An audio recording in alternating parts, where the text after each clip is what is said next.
కళ్ళనేరు చేస్తాం. జమ్మూ కాశ్మీర్ లో ఉగ్రవాదులు తెగబడ్డారు.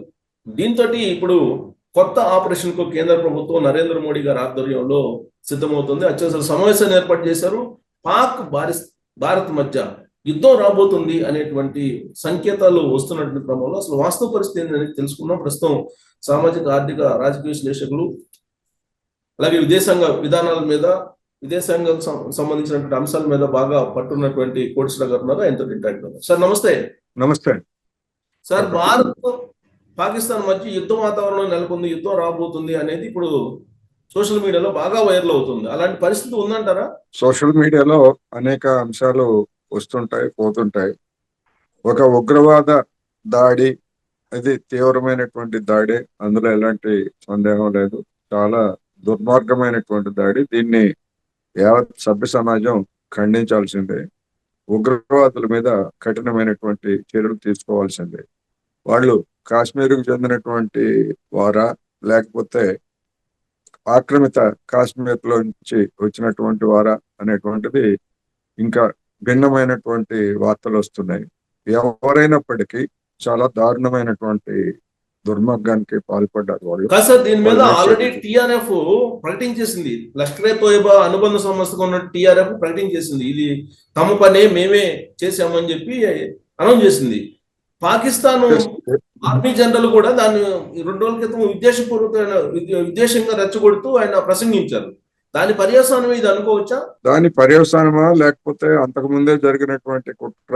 ఎందుకంటే ఫిబ్రవరిలోనే ఉగ్రవాద సంస్థకు చెందినటువంటి వాళ్ళు మేము ఏప్రిల్లో ఒక పెద్ద దాడి చేయబోతున్నాము అని చెప్పేసి హెచ్చరిక చేశారనేటువంటి వార్తలు కూడా పొద్దుటి నుంచి వస్తున్నాయి. మరి ఇవన్నీ జరుగుతున్నప్పుడు ప్రభుత్వం ఏం చేస్తా ఉంది, మిలిటరీ గూఢచారి శాఖ ఏం చేస్తా ఉంది, అదేవిధంగా జమ్మూ కాశ్మీర్ లో ఉన్నటువంటి గూఢచారి శాఖ కావచ్చు, లేదా కేంద్ర గూఢచారి శాఖలు ఏం చేస్తున్నాయనేటువంటిది ఇప్పుడు పెద్ద ప్రశ్న. ఇప్పుడు మీరు అన్నట్టుగా యుద్ధం జరుగుతుందా అంటే, ఒక ఉగ్రవాద దాడి కారణంగా ఒక దేశం మీద, పాకిస్తాన్ మీద భారతదేశం యుద్ధం చేస్తుందా అంటే నేనైతే అలా అనుకోవట్లేదు. ఎందుకంటే సోషల్ మీడియాలో కానీ, లేదా ఈ ఉదంతాన్ని చూసి కడుపు మండినటువంటి వాళ్ళు అలా చేయాలి అనేటువంటి కోరుకోవడం సహజం, కోరుకుంటారు. కానీ ఈ కారణంగానే భారతదేశం అనేటువంటిది పాకిస్తాన్ మీద యుద్ధానికి కోరుకుంటుందని నేనైతే అనుకోను. ఎందుకంటే నరేంద్ర మోడీ గారు సౌదీ పర్యటన ముగించుకొని అత్యవసరంగా ఢిల్లీ వచ్చి సమావేశాన్ని ఏర్పాటు చేశారు. జాతీయ సలహాదారుగా, భద్రతా సలహాదారు అజిత్ దోవల్ తో పాటు అందరూ మంత్రులతో కూడా సమావేశం ఏర్పాటు చేశారు. అని అంటే ఆ దిశగా అడుగులు వేయరు అనుకుంటున్నారా? ఆ దిశగా అడుగులు వేస్తారా లేదా అనేది అఫీషియల్ గా వాళ్ళు ప్రకటించిన తర్వాత మనకి అవుతుంది. మహా అయితే నేను అనుకోవటం, గతంలో పుల్వామా దాడి సందర్భంగా సర్జికల్ స్ట్రైక్ చేశారు.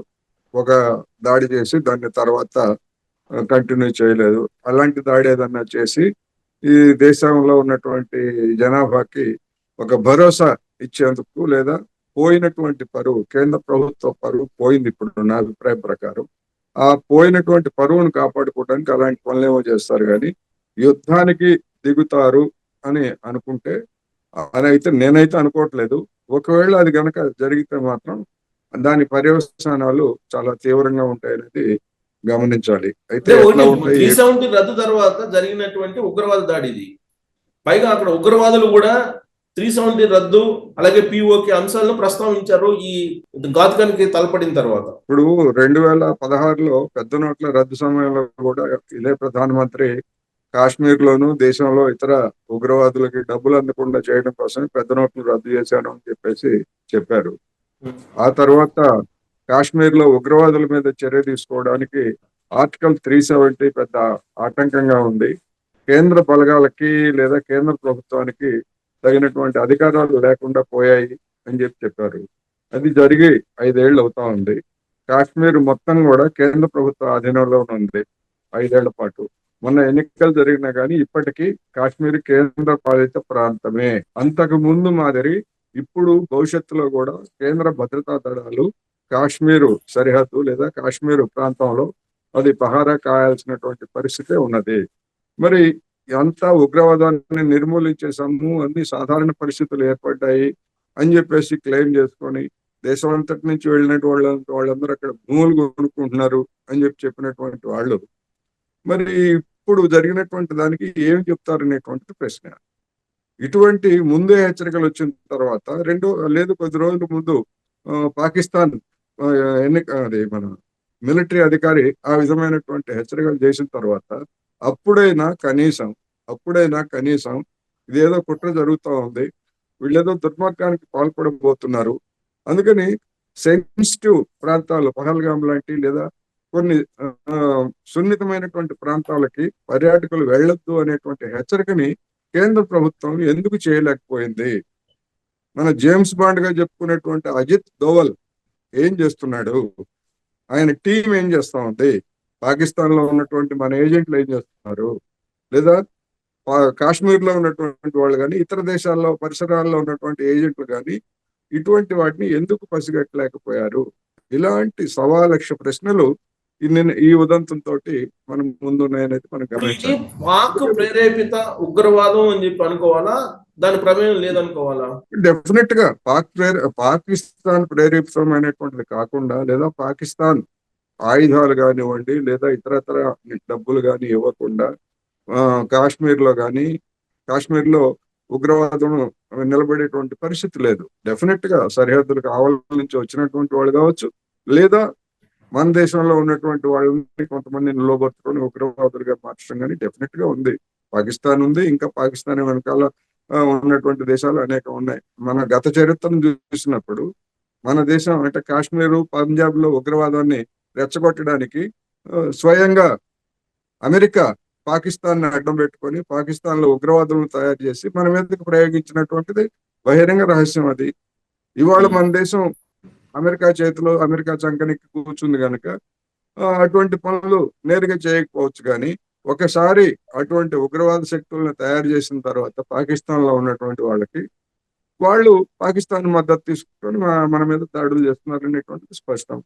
అందువల్ల దాడి వెనుక అమెరికా ప్రమేయం ఉండే అవకాశం ఉంది అనే అనుమానం ఉందంటారా మీకు? అమెరికా అంటే ఇప్పుడు జరిగినటువంటి దాడి వెనకాల అమెరికా వాళ్ళు ప్రోత్సహించారని లేదా అమెరికా వాళ్ళు అవసరం ఉందని నేను అన్నాను, కానీ పాకిస్తాన్ కి ఇప్పటికీ పాకిస్తాన్ తో సంబంధాలు లేవు, మేము పాకిస్తాన్ ఖండిస్తున్నామని చెప్పినప్పటికీ భారతదేశంతో ఏ విధమైనటువంటి సన్నిహిత సంబంధాలు అమెరికా కొనసాగిస్తున్నదో పాకిస్తాన్ తో కూడా అదే విధమైనటువంటి సన్నిహిత సంబంధాలు అమెరికాకి ఉన్నాయి. ఈ దాడుల వెనుక, ఇప్పుడు జరుగుతున్నటువంటి ఉగ్రవాద దాడుల వెనుక అమెరికా హస్తం ఎంత ఉంది ఏమిటనేటువంటిది మనం తర్వాత వెరిఫై చేసుకోవాల్సిందే. అంటే ఒకటి ఇప్పుడు ఏంటంటే ఇప్పుడు రెసిప్రోకల్ ట్యాక్స్ వీటన్నిటితోటి గందరగోళ పరిస్థితుల్లో అమెరికా వెళ్ళిపోయింది. అమెరికాలో ఉండేటువంటి ఆ ఆయుధ సంపత్తిని భారత్ అమ్ముకోవాలి, బట్ భారత్ కూడా ఇప్పుడు సహకరించట్లేదు అమెరికా పూర్తి స్థాయిలో అనేది ఒక వార్త వినిపిస్తుంది రెసిప్రోకల్ ట్యాక్స్ విషయంలో. ఇలాంటి సందర్భంలో యుద్ధ వాతావరణం క్రియేట్ చేస్తే వాళ్ళ ఆయుధాలను అమ్ముకోవచ్చు అనే ఉద్దేశంతో పరోక్షంగా అమెరికా రెచ్చగొడుతుందా పాకిస్తాన్ ని? రెచ్చగొట్టేటువంటి అవకాశాలు 100% ఉన్నాయి. అయితే అలా చేసిందా లేదా అనేటువంటిది మనం నిర్ధారించుకోకుండా ప్రాథమికమైనటువంటి ఆధారాలు లేకుండా మనం అయితే చెప్పలేము. ఎందుకంటే అమెరికా ఎంతకైనా తెగిస్తుంది. ఇవాళ అమెరికా చాలా ఇబ్బందికరమైనటువంటి పరిస్థితుల్లో ఉంది. అందుకని భారతదేశాన్ని లొంగ తీసుకోవడానికి జేడీ వ్యాన్స్ ని పంపించారు. జేడీ వ్యాన్స్ ని పంపించి జేడీ వ్యాన్స్ ఏమని చెప్పి వెళ్ళాడు? మీరు మా ఆయుధాలు కొనాలా, మా చమురు కొనాలి, మా వాల్మార్ట్ కి మా అమెజాన్ కి ఇక్కడ స్టోర్లు తెరవడానికి రిటైల్ స్టోర్లు తెరవడానికి మీరు అంగీకరిస్తారా లేదా మీరు చెప్పండి అని చెప్పేసి వార్నింగ్ ఇచ్చి వెళ్ళాడు. అందువల్ల అమెరికా కుట్రలు అమెరికాకు ఉన్నాయి. అయితే తక్షణమే జరిగినటువంటి దానికి అమెరికాకి సంబంధం ఉందా లేదనేటువంటిది మనం నిర్ధారించుకోవాలి. కొంత సమయం తీసుకున్న తర్వాత మాత్రమే దాని మీద మనం మాట్లాడచ్చు. ఇంకోటి ఏంటంటే గతంలో 2000 సంవత్సరంలో బిల్ క్లింటన్ వచ్చినప్పుడు ఇలాంటి దాడే జరిగింది. ఇప్పుడు జేడీ వాన్స్ వచ్చిన సందర్భంగా ఇలాంటి దాడే జరిగిందని సారూప్యత ఉంటూ ఈ దాడుల్ని కొంత సోషల్ మీడియాలో కంపేర్ చేస్తున్నారు. అప్పుడు ఇదే జరిగింది, బిల్ క్లింటన్ వస్తే ఇప్పుడు జేడీ వాన్స్ వచ్చినప్పుడు. అంతకు ముందు బిల్ క్లింటన్ రాకముందు భారతదేశము మన వాజ్పేయి గారి హయాంలో అణు పరీక్ష జరిపింది. అణు పరీక్ష జరిపినప్పుడు మన దేశం మీద అమెరికా ప్రభుత్వం ఆంక్షలు విధించింది. ఆంక్షలు విధించిన తర్వాత ఆనాడు ఉన్నటువంటి మన ప్రభుత్వం వాటిని ఖాతరు చేయలేదు. ఖాతరు చేయని పరిస్థితుల్లో అనివార్యమై అమెరికాకి తన వస్తువులను అమ్ముకోవడానికి లేదా భారత్ మార్కెట్ కోసం ఒక అడుగు దిగి క్లింటన్ రూపంలో వచ్చాడు. వచ్చినప్పుడు కొన్ని ఉదంతాలు జరిగిన మాట వాస్తవం. అయితే ఇప్పుడు జరిగినటువంటి దానికి కూడా కొంతమంది పోలికలు పెడుతున్నారు. దానికి నిజంగా దానికి అటువంటిది ఉన్నదా? అటువంటిది కనుక ఉండేట్లయితే అది అమెరికా హస్తం కూడా ఉండొచ్చు.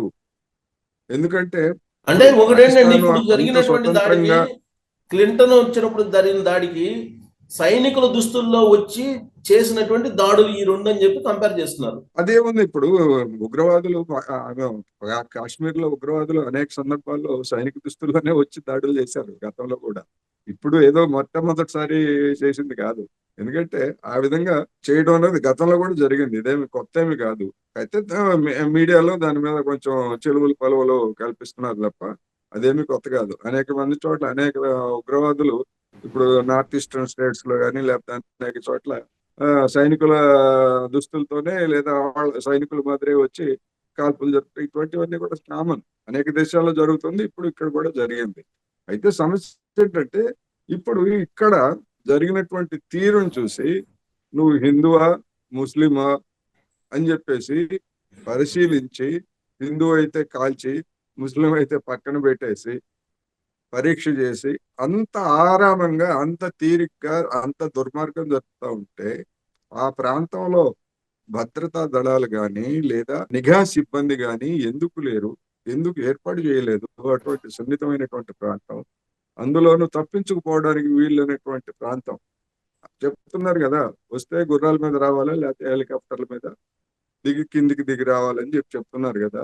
అవును. అటువంటి సున్నితమైనటువంటి ప్రాంతానికి, అటువంటి ప్రమాదకరమైనటువంటి ప్రాంతానికి మరి పర్యాటకుల్ని అనుమతించేటప్పుడు తగినటువంటి జాగ్రత్తలు తీసుకోవాల్సినటువంటి బాధ్యత ఉన్నదా లేదా అనేది ప్రశ్న. కోడిశ్ర గారు, ఇప్పుడు వాళ్ళేమో ముస్లిమేతరుల్ని టార్గెట్ చేశారు, అట్ ద సేమ్ టైం మహిళలను వదిలిపెట్టారు, పురుషులను మాత్రమే టార్గెట్ చేశారు. గతంలో ఉగ్రవాదులు ఇలా చేశారా? గతంలో ఉగ్రవాదులు ఇలా చేయలేదు. కొన్ని దేశాల్లో ఇలాంటి ఒకటి రెండు ఉదంతాలు ఉన్నాయి కానీ కాశ్మీర్ విషయానికి వస్తే ఇప్పుడు ఇదే బహుశా నేను అనుకోవటం ఇదే మొదటిసారి ఈ విధంగా అంటే విచక్షణ పాటించి చంపేయడం అనేటువంటిది. ఎందుకు అంటే దీని వెనకాల ఉన్నటువంటి దాన్ని కూడా మనం అర్థం చేసుకోవచ్చు.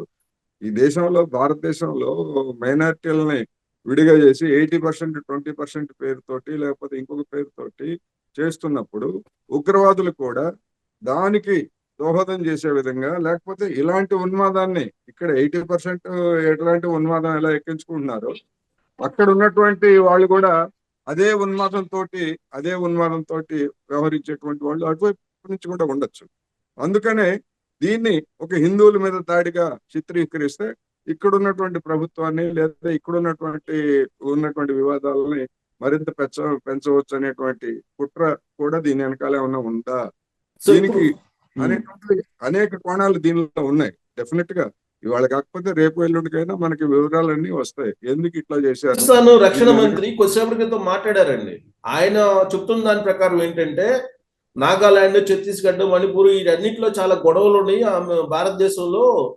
అది ఉగ్రవాదుల చేసిన దాడి కాదు, అది వాళ్ళు అంతర్గతంగా జరిగినటువంటి దాడి అని చెప్పి పాకిస్తాన్ రక్షణ మంత్రి పాకిస్తాన్ రక్షణ మంత్రి చెప్పినా లేకపోతే పాకిస్తాన్ ప్రధానమంత్రి చెప్పినా తప్పించుకోవడానికి చెప్పేటువంటి మాటలు, వాటిని మనం పరిగణలోకి తీసుకోవాల్సినటువంటి అవసరం లేదు. దానిలో ఒక సత్యం ఏమిటంటే మరి మిగతా ప్రాంతాల్లో ఉగ్రవాద చర్యలు సాగుతున్నాయి కదా. ఉగ్రవాదాన్ని మేము నిర్మూలించాము అని చెప్పేసి అది వామపక్ష తీవ్రవాదం కావచ్చు, లేకపోతే ఈశాన్య రాష్ట్రాల్లో వేర్పాటువాదం కావచ్చు, లేదా ఇంకొక రూపంలో ఉన్నటువంటివి కావచ్చు, అటువంటి అన్ని కూడా కొనసాగుతున్నాయి. అందుకని ఆర్టికల్ 370 తోటి ఉగ్రవాదాన్ని నిర్మూలించామని చెప్పేసి భుజాలు జరుగుతున్నటువంటి వాళ్ళకి అప్పుడే నాలాంటి వాళ్ళు అనేక మంది చెప్పాం, ఉగ్రవాదానికి ఆర్టికల్ 370కి సంబంధం లేదు, దాని మూలాలు వేరు, దాని యొక్క లక్ష్యాలు వేరు. ఇది రద్దు చేసిన తర్వాత కూడా మళ్ళా ఉగ్రవాద చర్యలు పూర్తిగా అంతరించిపోవు అని చెప్పిన తర్వాత గడిచినటువంటి 5 సంవత్సరాల్లో కూడా చిన్న పెద్ద ఉదంతాలు జరుగుతూనే ఉన్నాయి. ఇప్పుడు ఇవాళ నిన్న దాడి చేసినటువంటిది కొత్త అవుట్ ఫిట్ అని చెప్తున్నారు. సార్, ఇప్పుడు ఈ పరిణామాన్ని అనుకూలంగా మార్చుకుంటూ నరేంద్ర మోడీ పిఓకే అనే అంశాన్ని తెర మీద తీసుకొచ్చి పిఓకేని ఏదో స్వాధీనం చేసుకుంటారు అని అంటున్నారు. అది ఆ దిశగా అడుగులు పడతాయి అంటారా? పిఓకేని స్వాధీనం చేసుకోవాలన్నా గానీ మరొక దేశం మీద యుద్ధం చేసినట్లే అవుతుంది. యుద్ధం తప్ప మరొకటి కాదు. ఆ యుద్ధానికి ఎంతో సన్నాహాలు చేయాల్సి వస్తుంది. సన్నాహాలకు అన్నింటికంటే మించి మన దగ్గర మన చేతి చమురు పెద్ద మొత్తంలో వదులుతుంది. అటువంటి పరిస్థితుల్లో అటువంటి సన్నాహాలు లేవు ఆకస్మికంగా యుద్ధం చేయడానికి. అటువంటి ఆర్థిక పరిస్థితి మన దేశంలో లేదు. అందువలన ఇప్పుడు ఏదో దీన్ని అవకాశంగా తీసుకొని అలాంటిదే గనక అయ్యేట్లయితే గడిచినటువంటి 10 సంవత్సరాల్లో ఉగ్రవాద దాడులు అనేకం జరిగాయి. ఆ దాడులు జరిగినప్పుడు మరి పిఓకే మీద అటువంటి యాక్షన్ ఏమీ తీసుకోలేదు. ఇప్పుడు ప్రస్తుతం పాకిస్తాన్ చాలా బలహీనంగా ఉంది కాబట్టి ఇదే సరైనటువంటి సమయం అని చెప్పి కదా. పాకిస్తాన్ బలహీనంగా ఉందంటే ఆర్థికంగా బలహీనంగా ఉండొచ్చు తప్ప దాని మిలిటరీ శక్తిని లేదా అమెరికా ఇచ్చినట్టు F-16 విమానాలు, ఇతర ఆయుధాలు అన్ని దాని దగ్గర ఉన్నాయి. ఆ విమానాలన్నిటినీ లేదా ఆయుధాలన్నిటినీ అమెరికా ఎప్పటికప్పుడు రిపేర్ చేసి అప్డేట్ చేసి ఇస్తూ ఉంది. అందుకనే చెప్పాను, అమెరికా మన దేశంతో ఒకవైపు స్నేహం చేస్తూనే పాకిస్తాన్ ఏం వదులుకోలేదు. దానికి కావలసినటువంటి ఆధునికమైనటువంటి F-16 యుద్ధ విమానాలతో సహా అన్నిటినీ సరఫరా చేస్తూ ఉంది. అందుకని బలహీనంగా ఉన్నది అనే పేరుతోటి ఒకవేళ యుద్ధానికి తలపడాలనుకుంటే భారతదేశం కూడా అంత బలంగా అయితే లేదు దేశంలో ఆర్థిక పరిస్థితి. అందుకని అటువంటిది ఒకవేళ అది గనక చేసేట్లయితే అది దుస్సాహసమే అవుతుంది అనేది మాత్రం నా అభిప్రాయం. ఎందుకంటే ఒక దేశం యుద్ధానికి కావాలంటే ఏదో మనం కర్రలు తీసుకొని రాళ్ళు వేసుకొని కొట్టుకుంటే ఏదో అయిపోయింది యుద్ధం అని కాదు. అది దానికి తగినటువంటి సన్నాహం ఉండాలి, తగినటువంటి భౌతిక పరిస్థితులు అన్ని కూడా ఉండాలనేది గమనంలో ఉంచుకోవాలి. అందుకని ఏం చేస్తారు ఏమిటనేటువంటిది ఇవాళ అంతా సాయంత్రానికి ఏదో సమావేశం అయ్యి యాక్షన్ తీసుకుంటామని లేదా యాక్షన్ తీసుకోవాలని చెప్పేసి రకరకాల వార్తలు వస్తున్నాయి. ఏం చేస్తారు ఏమిటనేటువంటిది ప్రకటించేంత వరకు మనం వెయిట్ చేయడం మంచిదనేది. జమ్మూ కాశ్మీర్ సీఎం ఒమర్ అబ్దుల్లా కూడా ఆయన కూడా పిఓకి ఆక్యుపై చేసుకుంటే మేమేమన్నా కాదన్నామా, మీరు ఆక్యుపై చేయండి అని చెప్పి ఇటీవల కాలంలో 2-3 సార్లు స్టేట్మెంట్లు కూడా ఇచ్చారు. ఇప్పుడు ఆయన కూడా ఇప్పుడు ఈ దాడిని ఖండిస్తున్నారు. ఇప్పుడు బీజేపీ వాళ్ళు చెప్పింది అదే కదా, మేము తలుచుకుంటే మొత్తాన్ని ఆక్రమించేస్తామని చెప్పేసి 10 ఏళ్ల నుంచి చెప్తున్నారు. అంతకుముందు నుంచి కూడా చెప్తున్నారు. అంతకుముందు కాంగ్రెస్ ప్రభుత్వం చేయలేదు, దానికి సత్తా లేదు, దమ్ములు లేవు ఆక్రమించుకోవడానికి, అప్పుడే తప్పు చేశాడు నెహ్రూ అని చెప్పేసి చెప్తున్నారు. మరి 10 ఏళ్ల నుంచి నరేంద్ర మోడీ సర్కార్ ఏం చేస్తున్నట్టు అనేది ప్రశ్న వస్తుంది. అందుకని రాజకీయంగా చెప్పే మాటలు గొప్పలు చెప్పుకోవడానికి ఇవన్నీ చెప్పుకోవచ్చు. కానీ ఇప్పుడు మనం పక్కనే ఉన్నటువంటి తైవాన్ అనేటువంటిది పూర్తిగా చైనాలో అంతర్భాగం అని చెప్పేసి ఐక్యరాజ్య సమితి కూడా గుర్తించింది. తైవాన్ అనేటువంటి ఒక దేశం లేదు అని చెప్పేసి విలీనం కావాల్సిందే అని కూడా చెప్పింది. కానీ మరి అంత బలమైనటువంటి ఇవాళ ప్రపంచంలో మిలిటరీ రీత్యా కొన్ని రంగాల్లో చైనా నెంబర్ 1, మొత్తం మీద చూసుకున్నప్పుడు నెంబర్ 1 గా అమెరికా ఉంది. కానీ ఒక చిన్న దీవిని మొత్తం విమానాలతోటి లేపేసేయచ్చు చైనా తలుచుకుంటే. కానీ ఎందుకని గడిచినటువంటి 70 సంవత్సరాలుగా తైవాన్ని విలీనం చేసుకోవడానికి ఎందుకు తొందరపడటం లేదు అంటే దానికి ఉండేటువంటి పర్యవసానాలు ఇవన్నీ కూడా చాలా ఉంటాయి. అదే విధంగా కాశ్మీరు మన అంతర్భాగమే, ఆక్రమిత కాశ్మీరు, అందులో ఎలాంటి సందేహం లేదు. దానిలో ఐక్యరాజ్య సమితి కానీ లేదా మరొక మూడో దేశం కానీ జోక్యం చేసుకోవడానికి వాటికి ఎలాంటి హక్కు లేదు. కానీ బలవంతంగా మిలిటరీ చర్య ద్వారా దాన్ని మనం స్వాధీనం చేసుకుంటామా లేదా అనేటువంటి దాని మీదకి చాలా అంశాలని మనం పరిగణలోకి తీసుకోవాల్సి. 2 రోజుల క్రితం పాకిస్తాన్ ఆర్మీ చీఫ్ మాట్లాడింది ఏంటంటే పిఓకే మందే, అక్కడ ఉన్నటువంటి ప్రజలకు మనం సపోర్ట్ చేయాలి అనేటువంటి మాటలు మాట్లాడారు. ఆ మాటలు మాట్లాడిన తర్వాత జరిగినటువంటి దాడి ఇది. దాని కంటిన్యూషన్ లోనే ఇది అంతా జరుగుతుంది అనుకోవచ్చా? దానికోసమే ఇదంతా జరుగుతుంది అనుకోవచ్చా? పాకిస్తాన్ లో ఉన్నటువంటి పాలకులు కానీ లేదా మిలిటరీ అధికారులు కానీ తరచూ అలాంటి ప్రకటనలు చేస్తూనే ఉన్నారు. తాజాగా చేసినటువంటిది కూడా దానిలో భాగమే. పిఓకే మాదే అని వాళ్ళు చెప్పరు. పిఓకేది అది స్వతంత్ర దేశం. పిఓకే అనేటువంటిది స్వతంత్ర దేశం. దాన్ని స్వాతంత్రానికి మేము సహకరిస్తామని చెప్తారు. ఎందుకంటే పిఓకేని పాకిస్తాన్ లో విలీనం చేసుకోలేదు. దాన్ని ఒక ప్రత్యేకమైనటువంటి ప్రాంతంగా ఉంచి దానికి ఒక ప్రధానమంత్రి, ఎందుకంటే పార్లమెంట్ లో కూడా దానికి ఏమి ప్రాతినిధ్యం కల్పించలేదు. పాకిస్తాన్ పార్లమెంట్ లో పిఓకే నుంచి ఎంపీలు ఉండరు. అదొక ప్రత్యేకమైనటువంటి ప్రాంతంగా ఉంచి దాన్ని ఒక స్వతంత్ర దేశంగా చిత్రిస్తున్నారు. మనం ఏమంటున్నాం అంటే అది స్వతంత్ర దేశం కాదు, పాకిస్తాన్ లో అంతర్భాగమే. దాన్ని కాశ్మీర్, అది పాకిస్తాన్ ఆక్రమించి దానికి ఒక ప్రత్యేకమైనటువంటి హోదా ఇచ్చింది తప్ప మరొకటి కాదు అనేటువంటిది మనం చెప్తున్నాం. అందుకనే ఆ రోజు పిఓకే ప్రత్యేకమైన హోదా ఇచ్చి ప్రధానమంత్రి ఇచ్చి అట్లా చెప్పినందువల్లనే భారతదేశం కూడా కాశ్మీర్ కి ఆర్టికల్ 370 ఇవ్వడం, అదే విధంగా కాశ్మీర్ ముఖ్యమంత్రిని ప్రధానమంత్రి అని చెప్పేసి ఆ రోజు ప్రత్యేకమైనటువంటి ఒక రాజ్యాంగాన్ని ఇచ్చి మేము కూడా మీ గుర్తింపుని ఇస్తామని చెప్పడం కోసం ఆ విధంగా ఇచ్చారు. ఇదంతా హిస్టరీ. ఈ అవకాశాన్ని తీసుకొని ఏదో ఆ విధంగా చేస్తారని నేనైతే అనుకోవట్లేదు. ఒకవేళ నిజంగా చేస్తారా లేదనేటువంటి మనం చూడాల్సి. ఇప్పుడు లష్కరే తోయిబాకు సంబంధించినటువంటి కమాండర్ సైఫుల్లా అనే అతను ఈ ఆపరేషన్ మొత్తం చేశారని చెప్తున్నారు. అదేమో పాకిస్తాన్ ఐఎస్ఐకి అలాగే ఉన్నతాధికారులకు కూడా ఈ సైఫుల్లా చాలా క్లోజ్ అని చెప్తున్నారు. ఇలాంటి పరిస్థితుల్లో ఐక్యరాజ్య సమితి జోక్యం చేసుకోదంటారా? ఐక్యరాజ్య సమితి ఏం జోక్యం చేసుకోగలదంటే ఆ లష్కరే తోయిబాని ఉగ్రవాద సంస్థగా ప్రకటిస్తుంది. ఆ ఉగ్రవాద సంస్థగా ప్రకటించిన దాని మీద ఏ చర్యలు తీసుకున్నారని చెప్పేసి పాకిస్తాన్ ప్రభుత్వాన్ని క్వశ్చన్ చేస్తుంది. అంతకు మించి ఐక్యరాజ్య సమితి చేసేది ఏమి లేదు. లష్కరే తోయిబాని ఆల్రెడీ నిషేధించింది, ఐక్యరాజ్య సమితి నిషేధించింది. హలో, అమెరికా కూడా దాని నిషేధిత ఉగ్రవాద సంస్థ కింద చూస్తుంది. అయితే దాని నుంచి పుట్టుకొచ్చిన సంస్థ ఇప్పుడు టిఆర్ఎఫ్, అది ది రెసిస్టెన్స్ ఆర్గనైజేషన్ ఏదో ఉంది, టిఆర్ఎఫ్ అనే పేరుతోటి ఫ్రంట్. అందుకనే లష్కరే తోయిబా మీద నిషేధం ఉంది కనుక కొత్త పేరుతోటి పుట్టుకొస్తుంది. ఇట్లాంటి ఒకవేళ దీని మీద కూడా నిషేధం పెట్టారనుకోండి, ఇంకొక పేరుతో వస్తారు. తెగబడ్డటువంటి ఉగ్రవాదుల్ని పట్టుకునేందుకు, వాళ్ళని శిక్షించేందుకు జల్లెడ పడుతూ ఉన్నారు అక్కడ ఆ ప్రాంతంలో. మరి అది ఆపరేషన్ అనేది చాలా వేగంగా జరుగుతుంది. ఇప్పుడు ఇంకోవైపు ఎన్కౌంటర్ జరిగింది అక్కడ, ఒక ఇద్దరు ఉగ్రవాదుల్ని కాశ్మీర్ దక్షిణ ప్రాంతంలోనే కాల్ చేశారు.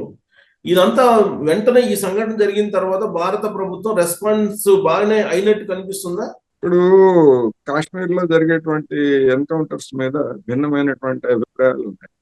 ఎందుకంటే అక్కడ ఉగ్రవాదుల్ని పట్టుకోలేకపోవడంలో విఫలమైతే ఎవరినో వాడిని అమాయకుల్ని కాల్ చేసి వాళ్ళు ఉగ్రవాదులని చిత్రించారనేటువంటి గతంలో ఆరోపణలు వచ్చాయి.